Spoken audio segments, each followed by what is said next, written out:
Me Teknopoliksella halusimme tehdä digiloikan kiinteistöjen energiatehokkuuden kehityksessä. Ja osana tätä kehitystyötä me haluttiin lisätä älykkyyttä kiinteistöautomaation ohjaukseen ja päätimmekin lähteä pilotoimaan Lassila & Tikanojan Smartti-automaatiota.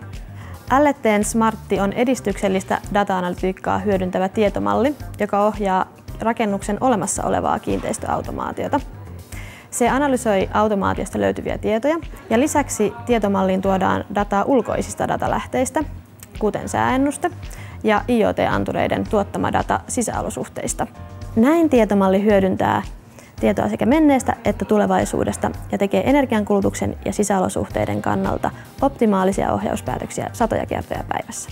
Tämä vaikuttaa positiivisesti niin energiankulutukseen, sisäolosuhteisiin kuin käyttäjätyytyväisyyteenkin. Pilotin ensimmäisessä vaiheessa mukana olleissa kiinteistöissä kiinteistösähkön kulutus laski 8% ja normeeratun lämmitysenergian kulutus yli 20%.